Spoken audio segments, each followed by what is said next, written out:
Now for the plastic limit,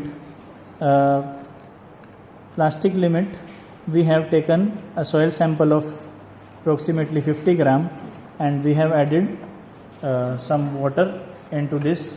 Now we will make it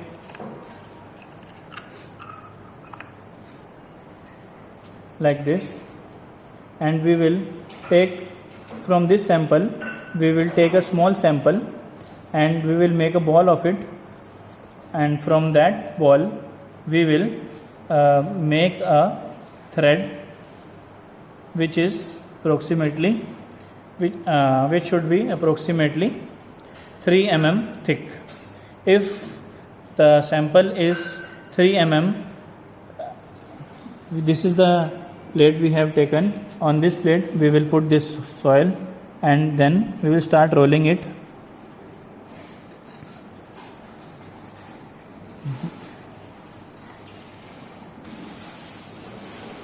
We will start rolling it and we will try to make a thread of 3 mm.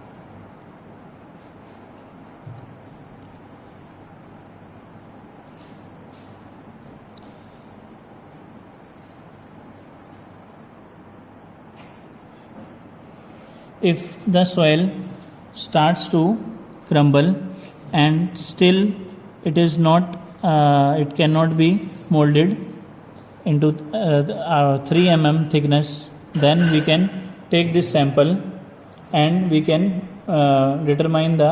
we can put this sample into the container and we can determine its water content. Now the sample, this is the container. We will take the weight of this container. The weight of this container is 16 gram. Now we will put this sample into this container and then we will take the weight of this container plus the wet soil, which is 20 gram. Now what we will do is we will keep this container into the oven for 24 hours.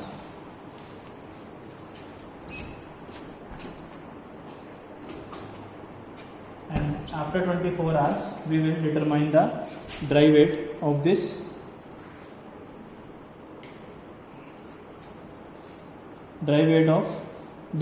sample.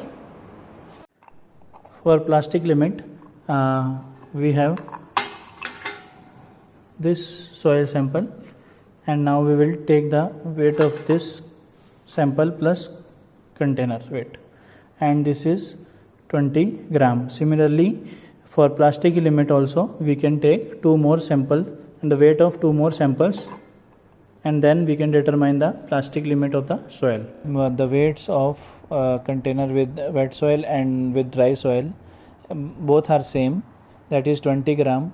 This is because the machine we have taken is of less precision. Now we will take the machine which is having high precision, and in this machine it is showing that the weight of container with dry soil, it is 19 grams. So we will take it as 19 gram.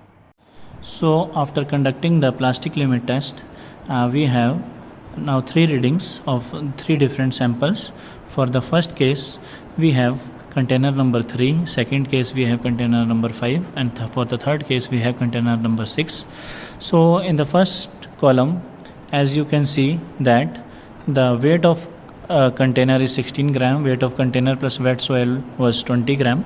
So weight of container plus dry soil after putting into the oven, the weight of the dry soil is 19 gram. So the weight of water, we can say that it is around 1 gram. So water content you can determine by dividing just W1 minus W2 divided by W2 minus W0, which is water content divided by weight of the dry soil into 100. So in this case it is 1/3. So the water content here is 33.33. In second case the water content comes out to be 25%. Similarly for the third case we can say that the water content is 25%. So in this case the plastic limit or WP you can say is 27. After taking the mean you can calculate this as 27.66. So now what we will do is we will determine the plasticity index, and which is the IP, which is denoted by IP, and it is LL is liquid limit, which is also denoted by WL, and minus WP. So in our case, corresponding to the 25 number of blows, the liquid limit was 40 and the plastic limit we have calculated as 27.66. so the plasticity index will be 12.34.